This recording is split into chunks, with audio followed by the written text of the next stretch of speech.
स्वागत है दोस्तों आप लोगों का आपके अपने यूट्यूब चैनल हिंदी मंथन पर। मैं रणंजय सिंह आप लोगों का तहे दिल से स्वागत अभिनंदन और वंदन करता हूं। आज हम लोग हिंदी व्याकरण के अंतर्गत जो वर्णमाला पढ़ रहे थे उसी वर्णमाला के क्रम में हम लोग व्यंजन के अंतर्गत अस्पर्श व्यंजन वर्णों को पढ़ना शुरू कर दिया था। और अस्पर्श व्यंजन वर्ण श्रृंखला के अंतर्गत हम लोगों ने कवर्ग भी पढ़ लिया था। और आज हम लोगों को पढ़ना है चवर के विषय में। लेकिन चवर के विषय में पढ़ने से पहले कवर के विषय में थोड़ी सी महत्वपूर्ण जानकारी और फिर चवर के विषय में विस्तार से हम अध्ययन करेंगे। ठीक है, आइए देखते हैं। मैंने आपको बताया था भैया कि एक होता है वर्ग और एक होता है वर्ण। ठीक है, तो का क्या है, एक वर्ग है और इसका वर्ग के अंतर्गत वर्ण जो आते हैं वो आता है का, खा, गा, घ और अंगा आता है। ठीक है, ये वर्ण आते हैं।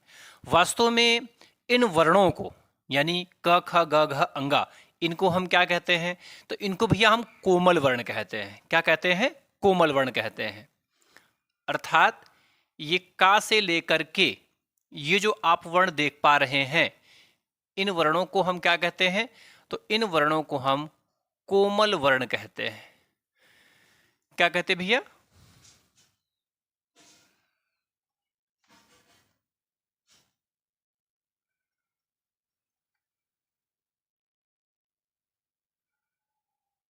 कोमल वर्ण कहते हैं।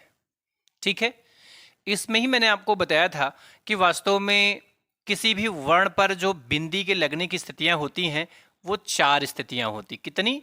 चार स्थितियां होती हैं। ये चार स्थितियां पाई जाती हैं। ये जो किसी भी वर्ण के ऊपर लगता है इसे हम अनुस्वार बिंदु कहते हैं। क्या कहते हैं भैया? अनुस्वार बिंदु कहते हैं।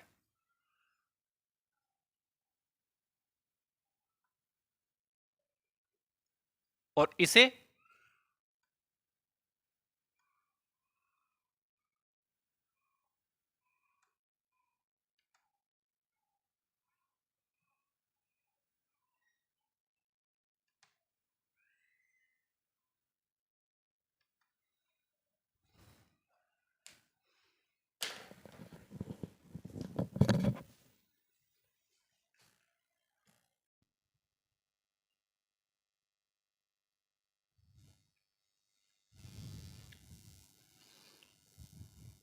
और इसे कहते हैं पंचमाक्षर बिंदु। क्या कहते हैं भैया?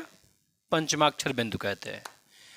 और ये जो किसी भी वर्ण के नीचे लगता है ये, इसे हम क्या कहते हैं? इसे हम ताड़न जात बिंदु कहते हैं।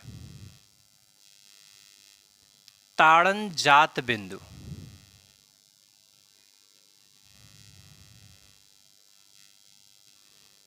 ताड़न जात बिंदु।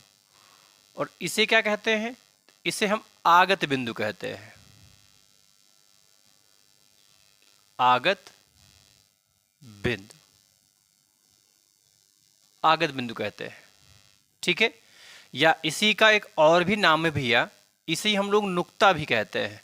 क्या कहते हैं? नुक्ता। क्योंकि नुक्ता का अभिप्राय ही होता है बिंदु। क्या अभिप्राय होता है भैया? बिंदु होता है। ठीक, इतनी की चर्चा तो मैंने इसके पहले वाली क्लास में ही कर ली थी। आज हम लोगों को जो अगला वर्ग पढ़ना है उसे हम लोग कहते हैं च वर्ग। क्या कहते हैं भैया? च वर्ग। इस च वर्ग के अंतर्गत जो वर्ण आते हैं वो आते भैया च, छ, ज, झ और इया। ये वर्ण सम्मिलित होते हैं। इनमें से ये चा से लेकर के भैया च, छ, ज, झ, ये जो आप चार वर्ण देख पा रहे हैं, इन 4 वर्णों को तो हम कहते हैं अस्पर्श संघर्षी वर्ण। क्या कहते हैं भैया? अस्पर्श संघर्षी वर्ण।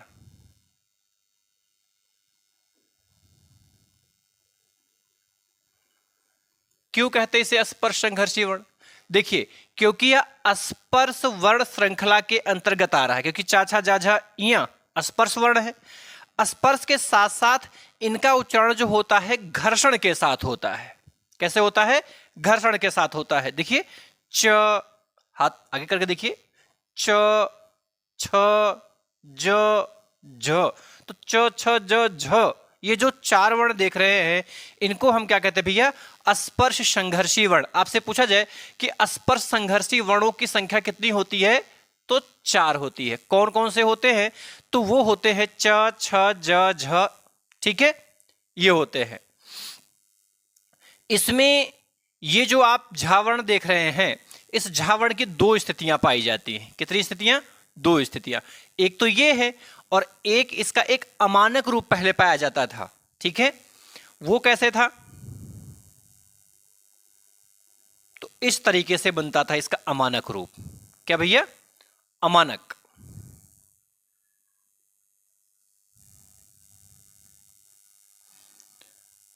अमानक वर्ण। वैसे वर्ण श्रृंखला में अमानक वर्ण कई हैं। ठीक है, अच्छा, ये मानक और अमानक वर्ण पूछे कहां गए हैं? तो ये मानक और अमानक पे जो प्रश्न बने हुए हैं भैया, वो बने हैं लोअर पीसीएस के एग्जाम में। ठीक है, कि निम्न में से मानक वर्ण कौन सा है, निम्न में से अमानक वर्ण कौन सा है। तो इसको भी हम यदि जान लेते हैं, तो अगर बड़े स्तर के भी प्रश्न बनते हैं तो उसे बहुत अच्छे से भी हम समझ सकते हैं। इसमें कौन कौन से वर्ण आते हैं?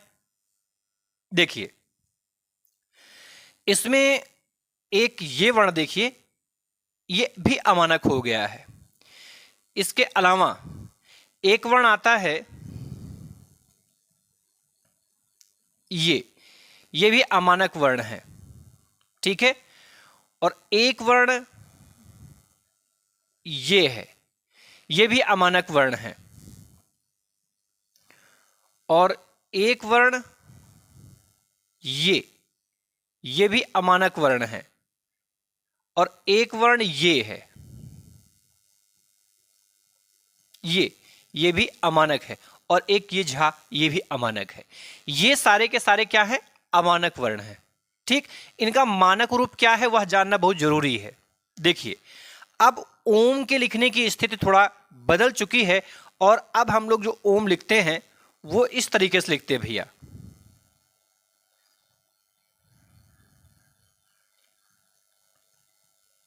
ऐसे लिखते हो। ठीक है, यह ओम का मानक रूप है। और यह जो है छोटा आ का मानक रूप है। वास्तव में यदि आप गोरखपुर प्रकाशन की रामायण की पुस्तक, पुरानी पुस्तक, तकरीबन आज से 20-25 साल पहले पुरानी पुस्तक देखें, तो उसमें जो छोटा आ के बनने की स्थिति थी, उसमें यही स्थिति थी। छोटा आ ऐसे ही बनता था। ठीक है, और ये क्या है? तो आपने भा देखा है ना, भा, ये भा का अमानक रूप है। पहले भा ऐसे बनता था। ठीक है, ये समझिए तकरीबन ये परिवर्तन जब मैं खुद जो है कक्षा 2 में था, उस समय मैंने ये देखा था कि ये चीज़ें वहाँ पर मिलती थी। जो हम लोगों के लिए किताबें आती थी कक्षा 2 में, एक में जो किताबें चलती थी प्रिंटेड, उसमें बड़े बड़े से फिगर बने हुए होते थे और उसमें वर्ण लिखे गए होते थे। तो ये मानक रूप ही हम लोगों को पढ़ाया जाता था, लेकिन अमानक रूप जो था ऐसे नीचे एक बार बना हुआ होता था ऐसे। ठीक है, ऐसे नीचे बार बना हुआ होता था जो कि पीले रंग में रंगा हुआ होता था, और वहीं वो सारी चीज़ें लिखी गई होती थी उन किताबों में। तो पढ़ाया तो नहीं जाता था, लेकिन मैंने वो रूप वहां पर देखा था। तो इसके परिवर्तन की स्थिति जो है ये बहुत ज़्यादा पुरानी तो नहीं है, लेकिन यूँ फिर मान के चले तकरीबन 10-15 साल से कम तो नहीं हुआ है, 20 साल तकरीबन हो गया होगा। ठीक है, और अगर हम देखें इसकी स्थिति, तो यह भी अमानक रूप है, क्योंकि यह मानक रूप इसका क्या भैया? तो इसका मानक रूप ला है। ये ला इसका अब ऐसे बनता ला।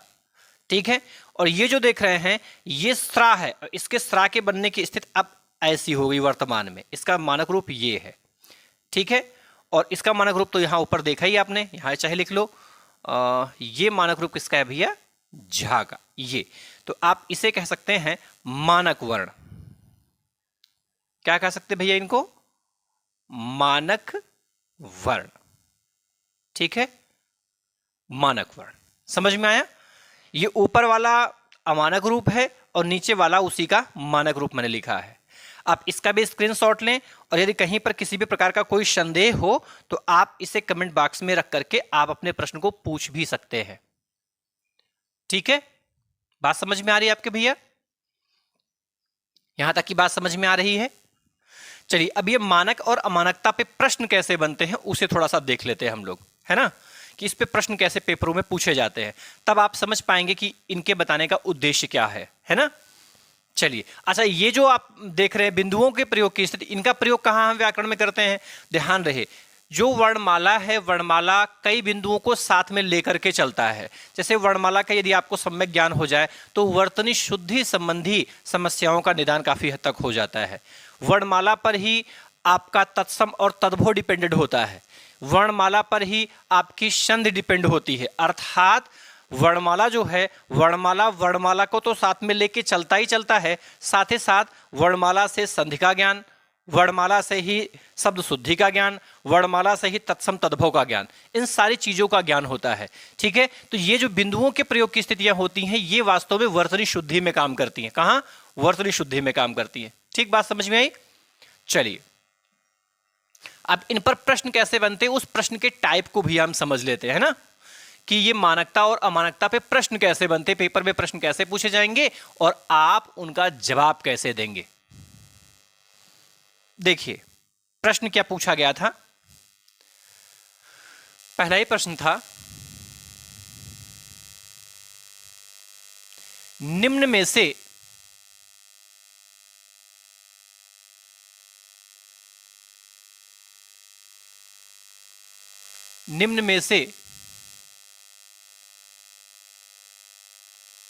मानक वर्ण है। निम्न में से मानक वर्ण है। ऑप्शन ए, बी, सी और डी।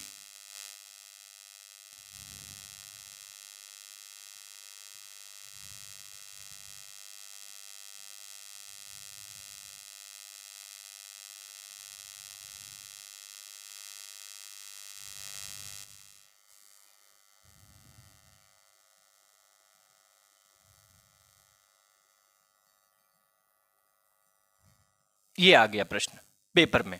ऐसी पेपर में प्रश्न पूछा गया था कि निम्न में से मानक वर्ण है। तो अब आप बताएं हमें कि निम्न में से मानक वर्ण कौन सा है। यदि ये चीजें आपकी समझ में आई हैं तो आप इसका जवाब जरूर दे पाएंगे। और आप इसका जवाब हमें देंगे कहां? कमेंट बॉक्स में देंगे कि पहले प्रश्न में कौन सा सही जवाब होगा। ठीक है, आप इसे कमेंट बॉक्स में हमें बताएंगे। यदि ये चीजें समझ में आ रही हैं तो आप इसका जवाब जरूर दे पाएंगे, और यदि ये चीजें समझ में नहीं आई तो आप यहां पर जवाब नहीं दे पाएंगे। दूसरा प्रश्न देख लेते हैं। दूसरा प्रश्न कैसे पूछा गया था? ये दूसरी परीक्षा में पूछा गया था, निम्न में से अमानक वर्ण है।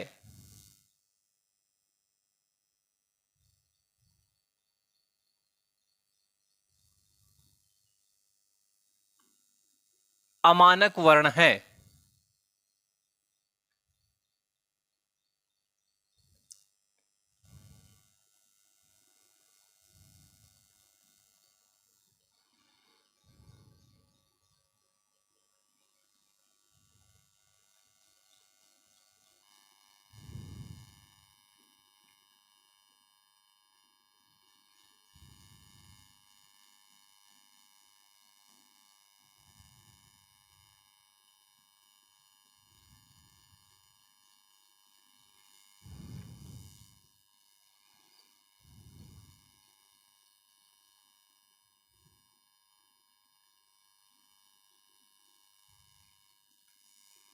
ठीक है, आपको पहले वाले प्रश्न में क्या बताना है?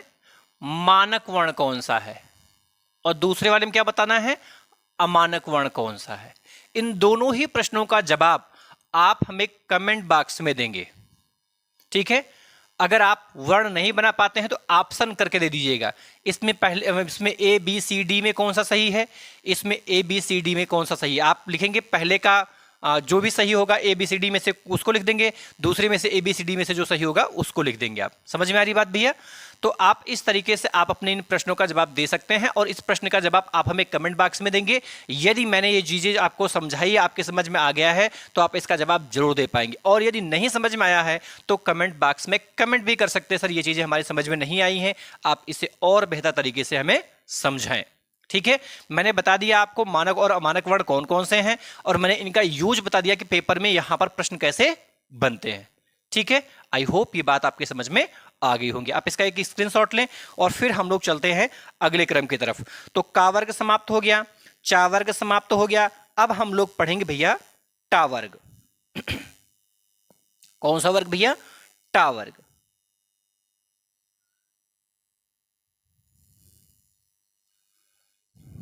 चलिए,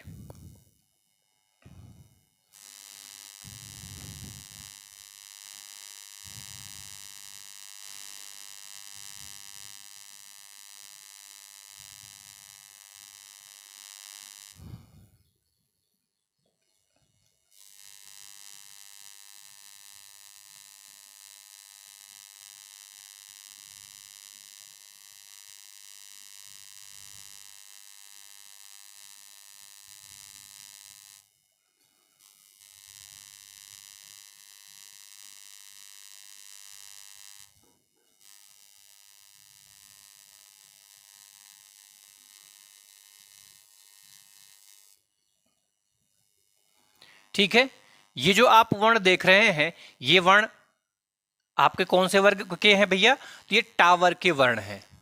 ठीक है, पहली ही महत्वपूर्ण बात समझिए आप, ये जो आप वर्ण देख रहे हैं, ये वर्ण जो हैं ये कठोर वर्ण है। क्या? कठोर वर्ण। वास्तव में जब काव्यगत किसी पंक्ति के अंतर्गत इन वर्णों का प्रयोग होता है तो वहां पर एक रस भी उत्पन्न होता है। कौन सा रस? वीर रस। अर्थात इन वर्णों का यूज जो होता है किसमें होता है भैया? वीर रस में प्रयोग। वीर रस में प्रयोग, इन वर्णों का प्रयोग वीर रस में होता है। ठीक है, कहां होता भैया? वीर रस में होता है। ये कठोर वर्ण है। यानी कि यदि आप भूषण जी की पंक्ति सुन रहे हैं, भूषण जी की पंक्ति आपने देखी होगी, छत्रसाल आपने पढ़ा होगा, ये क्या कहते हैं, शिवा बावनी इंटर में है। तो शिवा बावनी यदि आप पढ़ेंगे तो उसमें आप देखेंगे इन वर्णों का प्रयोग उन पंक्तियों, काव्यगत पंक्तियों में सबसे ज्यादा मिलता है, क्योंकि इन पंक्तियों में जब इन वर्णों का प्रयोग होता है तो वहां पर वीर रस की प्रधानता हो जाती है। ठीक है, दूसरी महत्वपूर्ण बात, यहां जो ये आप दो वर्ण देख रहे हैं भैया, ये दो वर्ण, ये दो वर्ण, इन दो वर्णों की दो स्थितियां पाई जाती हैं। एक तो आपने देख ही लिया, इसके अलावा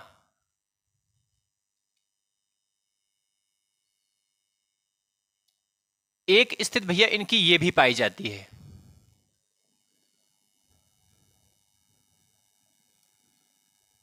एक बिंदी रहित और एक बिंदी सहित। ठीक है, और इनके उच्चारण की स्थितियां भी बदल जाती हैं। ठीक है, जैसे यहां ड ढ, ड ढ, और यहां पर ड़ ढ़, ड ढ ड़ ढ़, उच्चारण की स्थितियां। अब इनका नाम भी अलग अलग है।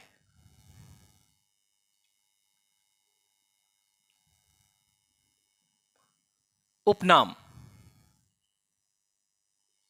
इनके बहुत सारे उपनाम हैं। इनको ही हम लोग कहते हैं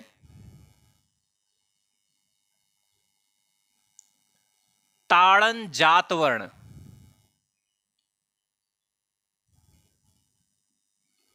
इनको ही हम लोग कहते हैं फेंके हुए वर्ण।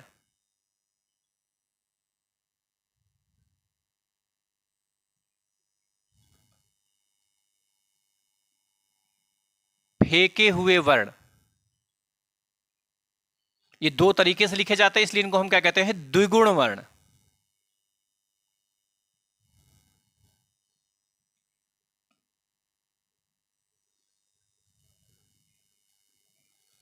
इनका जन्म संस्कृत के बाद में हुआ है, इसलिए इनको हम कहते हैं नवविकसित वर्ण।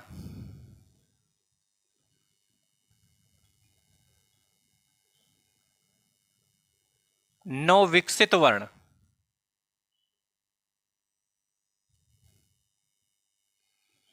इनको ही हम लोग कहते हैं नवीन वर्ण।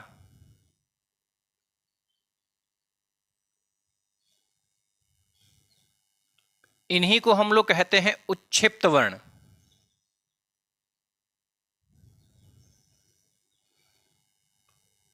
उच्छिप्त वर्ण। इनको ही हम लोग कहते हैं उत्सृप्त वर्ण।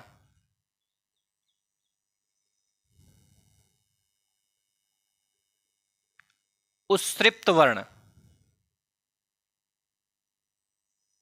ठीक है, इनको हम अलग अलग नामों से जानते हैं। ठीक है भैया, बात समझ में आ गई? इनके उपनाम आपको खूब अच्छे से पता होने चाहिए कि इनको किन किन नामों से हम लोग जानते हैं। दूसरी महत्वपूर्ण बात, इनका जो प्रयोग होता है वो होता कहां है ना? इन दो वर्णों के प्रयोग की स्थितियां भी आप समझिए अच्छे से। इन दो ही वर्णों का प्रयोग हम लोग कहां कहां करते हैं।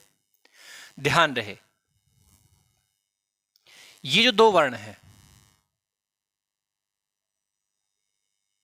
प्रयोग कि इन दोनों वर्णों का प्रयोग कहां होता है, ध्यान रहे। इन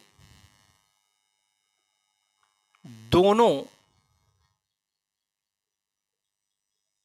वर्णों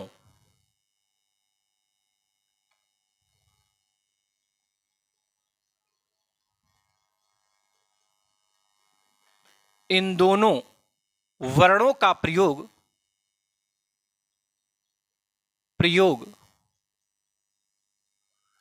केवल हिंदी भाषा में होता है। केवल हिंदी भाषा में होता है।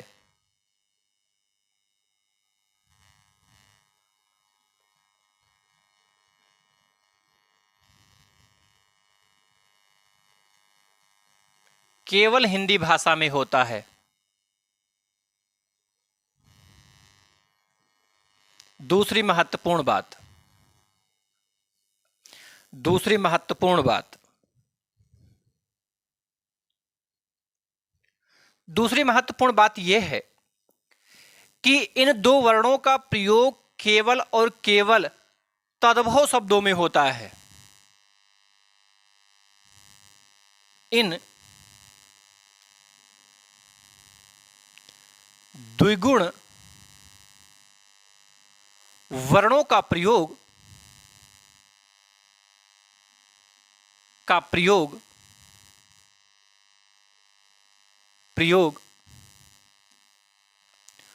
तद्भव शब्दों में होता है। शब्दों में होता है।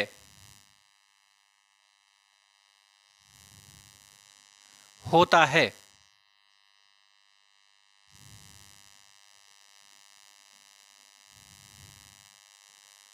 जैसे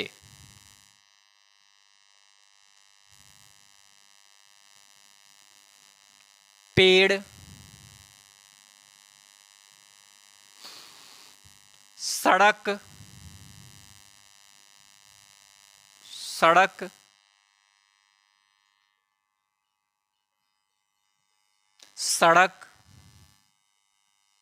ठीक है, आज बहुत सारे शब्द आपको मिलेंगे। अब ये पेड़ और सड़क जो है, आपसे पूछ लिया जाए तत्सम शब्द है या तद्भव शब्द है, तो ध्यान में रखना इस बिंदी के प्रयोग से ही चीजें स्पष्ट हो गई कि शब्द क्या हो गया, तद्भव शब्द हो गया। अच्छा, एक उसका भी उदाहरण देख लेते हैं।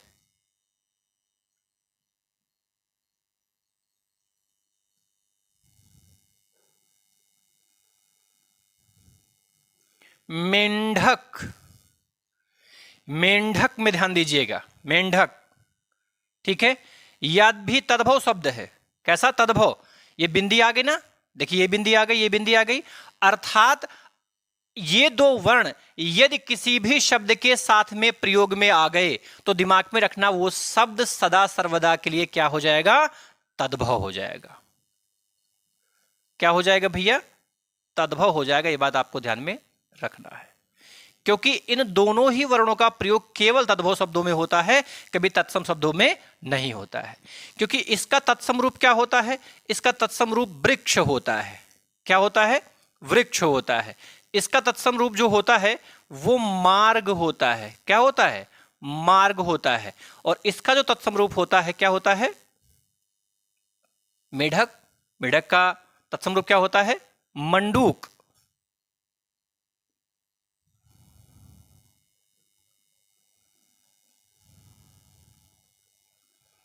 मंडूक होता है। मंडूक माने मेढक।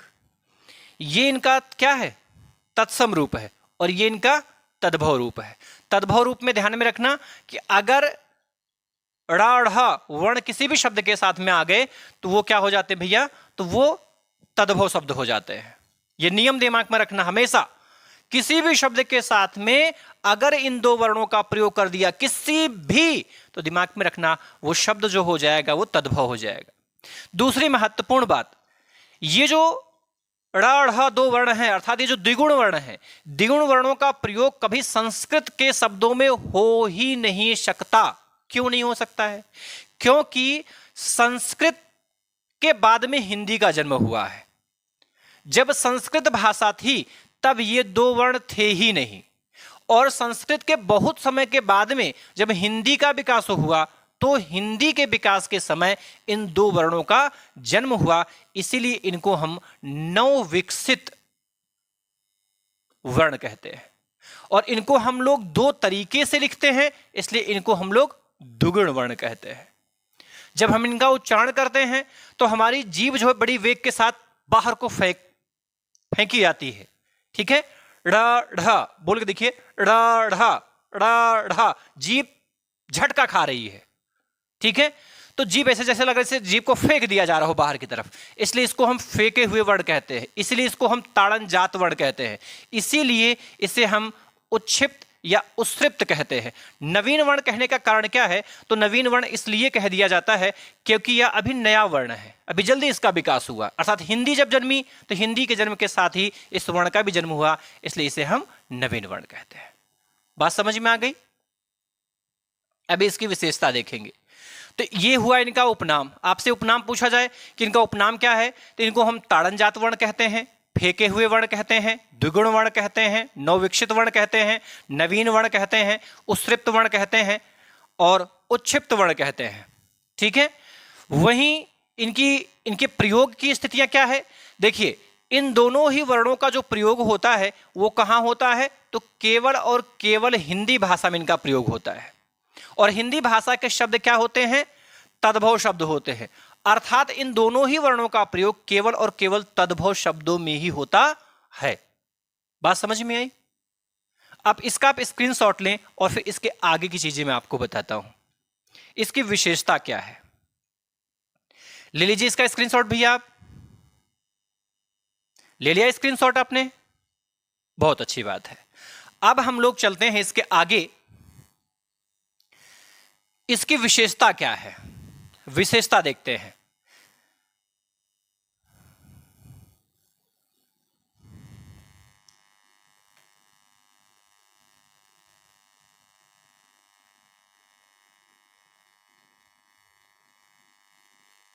विशेषता,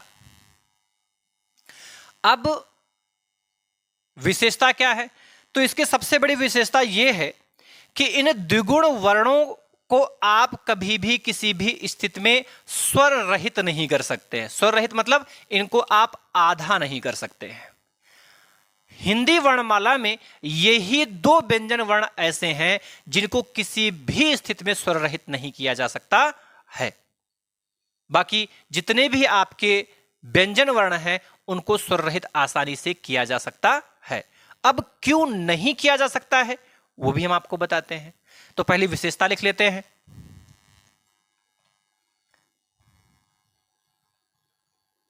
द्विगुण वर्णों को द्विगुण वर्णों को स्वर रहित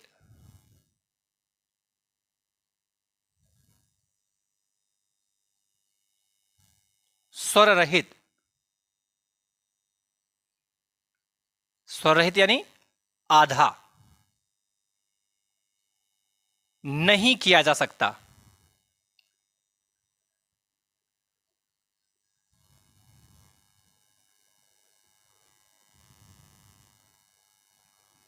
नहीं किया जा सकता है। ठीक है। दूसरी विशेषता इसकी क्या है कि द्विगुण वर्णों का प्रयोग कभी भी किसी भी शब्द के प्रथम वर्ण के रूप में नहीं होता। दूसरी विशेषता,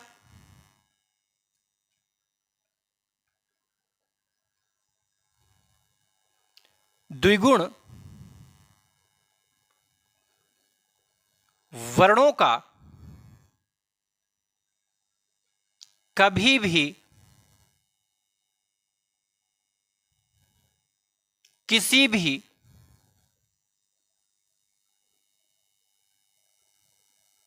शब्द में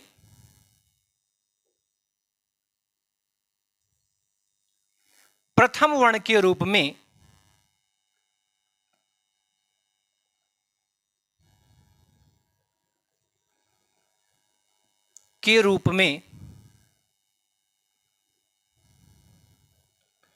प्रयोग नहीं किया जा सकता। प्रयोग नहीं किया जा सकता।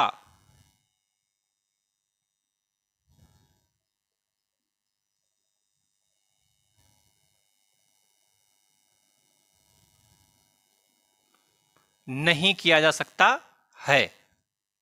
ठीक है, नहीं किया जा सकता है। ये दो बात समझ में आ गई। ध्यान से समझेंगे।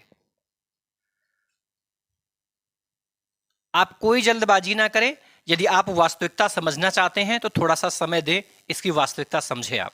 देखिए, पहला पॉइंट मैंने क्या लिखा कि द्विगुण वर्णों को स्वर रहित यानी कि आधा नहीं किया जा सकता। क्यों नहीं किया जा सकता वो कारण समझिए।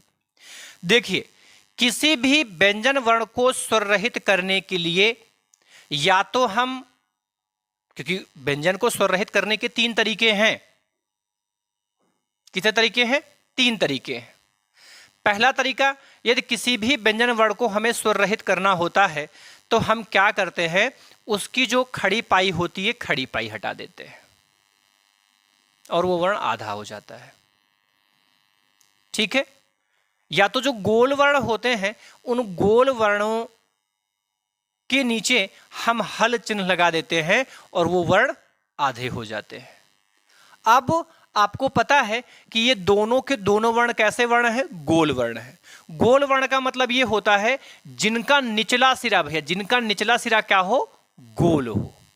देखिए, इन दोनों के जो निचले सिरे हैं, नीचे वाले सिरे हैं, वो क्या गोल है कि नहीं गोल है? देखो देखो, गोल है ना, इसलिए इन दोनों को हम गोल वर्ण कहते हैं। हालांकि इसके विषय में विस्तार से मैं आगे करूंगा कि व्यंजन वर्ण कितने प्रकार के होते हैं और उन व्यंजन वर्णों को किस तरीके से स्वर रहित हम करते हैं, इसको हम अगले क्रम में लेंगे। अभी हम यहां इन दोनों बातों को समझते नहीं तो बहुत लंबा वीडियो बन जाएगा।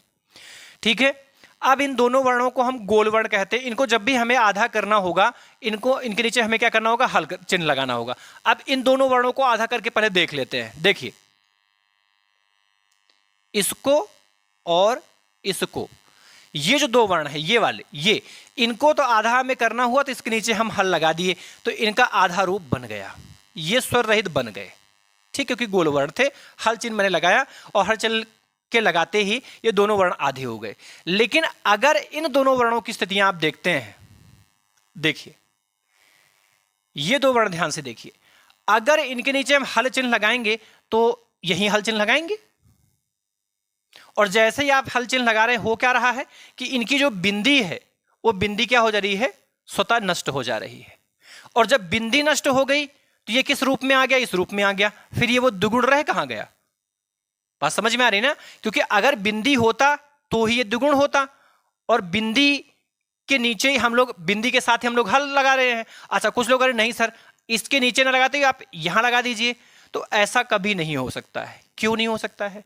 क्योंकि क्या आप हमें बताएं, आज तक आपने कभी भी एक ही वर्ण पर दो मात्राएं देखी, ऐसी और ऐसी मात्रा कभी देखी आज तक आपने? ऐसा लिखा हुआ कहीं देखा? या आपने कभी आज तक ऐसा लिखा हुआ देखा, ऐसा और ऐसा कहीं लिखा हुआ देखा आज तक आपने ऐसा? क्या आपने कभी आज तक कोई भी वर्ण इस तरीके से लिखा हुआ देखा आपने? बताओ, नहीं देखा ना? क्यों? क्योंकि एक ही वर्ण पर एक ही समय दो मात्रा चिन्हों का प्रयोग नहीं होता है। जब एक ही वर्ण पर दो मात्रा चिन्हों का प्रयोग नहीं हो सकता है, तो ये भी तो दो चिन्ह अलग अलग हैं, तो दो चिन्हों का प्रयोग आप एक साथ कैसे कर सकते हैं? नहीं कर सकते हैं। इसीलिए आप इन द्विगुण वर्णों को कभी किसी भी स्थिति में स्वर रहित नहीं कर सकते हैं। ठीक है? अगर आपने बिंदी के साथ हल चिन्ह जोड़ दिया तो इसका रूप ही बदल गया, और बिंदी के नीचे यदि आपने हल चिन्ह लगा दिया तो ऐसा होता ही नहीं है। बात समझ में आ गई? चलिए आगे समझते हैं। द्विगुण वर्णों का कभी भी किसी भी शब्द में प्रथम वर्ण के रूप में प्रयोग नहीं होता है। जैसे जैसे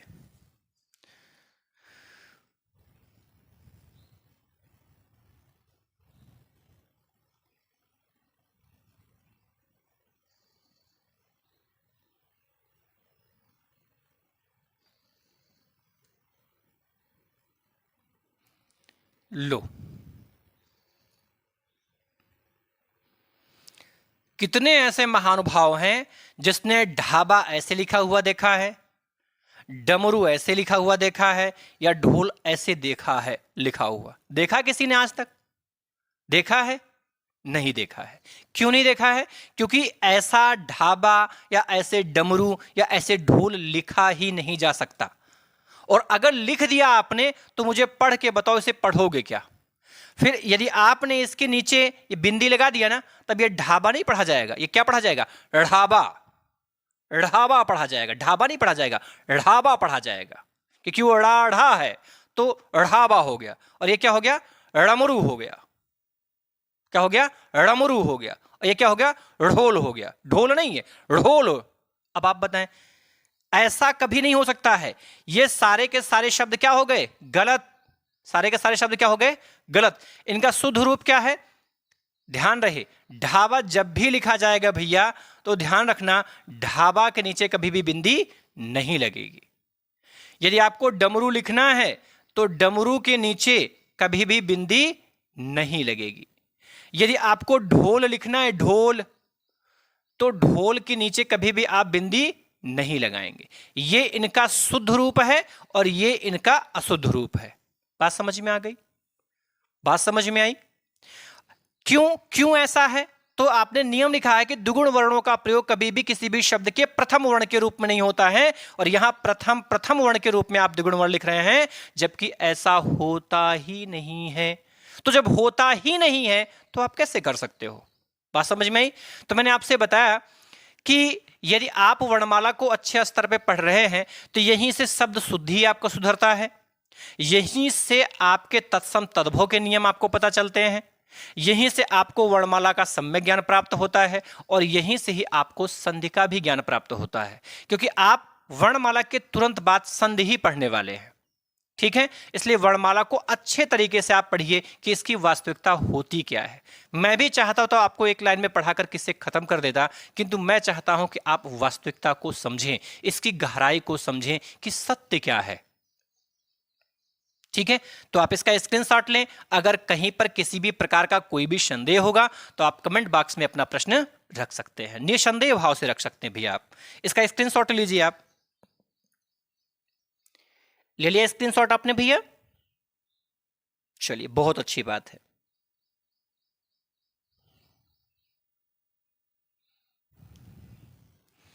अगला है तवर्ग।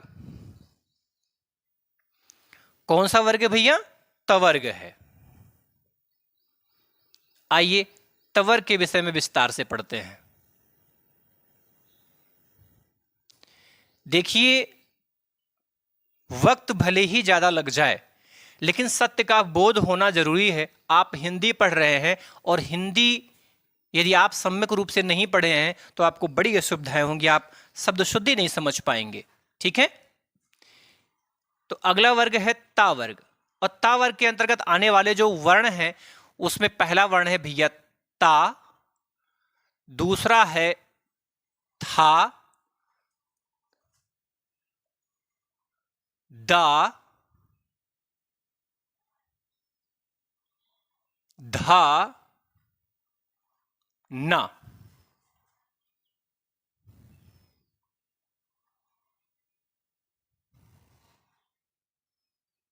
ना, ये वर्ण है आपके।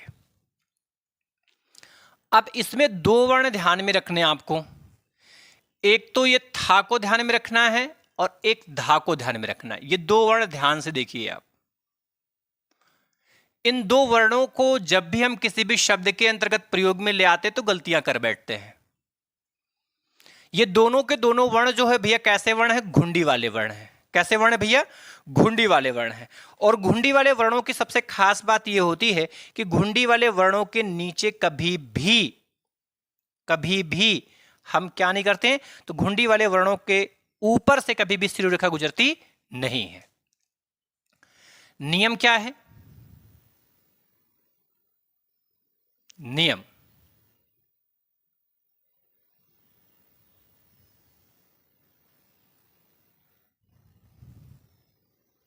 घुंडी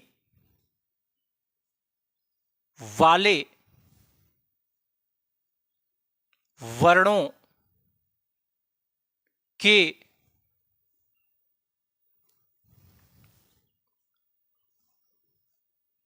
ऊपर से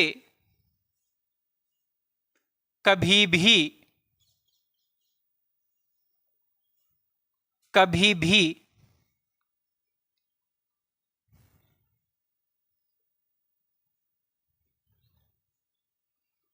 सिरो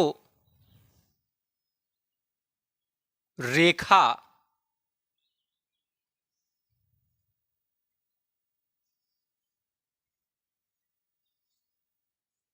सिरोरेखा नहीं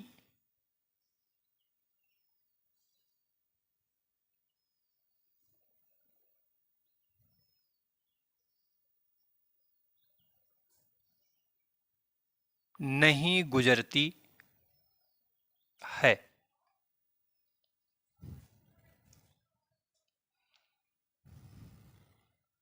ठीक है, अब ये जो दो वर्ण आप देख रहे हैं, हालांकि सिरोरेखा कई हैं, मैं उसकी भी चर्चा आगे करूंगा आपसे। ये और ये दोनों ही वर्ण आप ध्यान से देखिएगा। इन दोनों ही वर्णों की खास बात यह है कि इनके ऊपर से हम कभी भी सिरोरेखा नहीं गुजारते हैं। ठीक है, और यदि हम इसके ऊपर से सिरोरेखा गुजार देंगे तो भैया इनका रूप ही बदल जाएगा। क्या होगा? इनका रूप बदल जाएगा। जैसे था वर्ण है, अब अगर हम था वर्ण के, अब जैसे यहां से आपने सिरोरेखा खींचा तो सही है, और यदि आपने इसके ऊपर से ऐसे सिरोरेखा खींच दिया तो अब बताओ ये था दिख रहा है कि या दिख रहा है? या हो गया ना। और धा के लिए भी यही चीजें हैं। धा है, धा को आपने अगर ऐसे लिखा तो ठीक है, और यदि आपने ऐसे कर दिया तब अब क्या हो गया? घा हो गया। बात समझ में आई? अर्थात ये जो घुंडी वाले वर्ण होते हैं, इन घुंडी वाले वर्णों के ऊपर जो ये सिरोरेखा होती है, ये सिरोरेखा हम इस घुंडी पर कभी नहीं चढ़ाते हैं, कभी घुंडी पर नहीं चढ़ाते हैं। और यदि आप चढ़ा देंगे इनका रूप बदल जाएगा। जहां था है, था की जगह वो या दिखाई देने लगेगा, और जो धा है वो घा दिखाई देने लगेगा। इसलिए हमको ऐसा नहीं करना चाहिए लिखते समय। कभी कभी आपने पेपर में देखा है, अरे पूरा लिखे थे, एग्जामिनरवा नंबर वे नहीं दिया। भैया एग्जामिनरवा नंबरवा काहे देगा आपको? जब आपने लिख तो लिया, लेकिन ऐसी ही वर्तनियां आपने गलत कर रखी हैं। कुछ लोग ढेर सारी मात्रा सिरोरेखा लगा देते, और कुछ लोग तो लिखते हैं जैसे उनको लिखना है धनुष ही लिखना है। धनुष, अब धनुष की दो स्थितियां, एक महानुभाव हैं वो धनुष ऐसे लिख बैठे हैं, और एक महानुभाव हैं वो ऐसे धनुष लिखे हैं। और इस पर मात्रा ही नहीं लगाए हैं, ठीक है। जबकि यह भी रूप गलत होगा और यह भी रूप गलत हो जाएगा, क्योंकि अगर सिरोरेखा आपने ऊपर नहीं लगाई तो भी गलत, और यदि आपने घुंडी वाले वर्ण के ऊपर से सिरोरेखा खींच दी तो भी गलत। शुद्ध रूप इसका क्या है?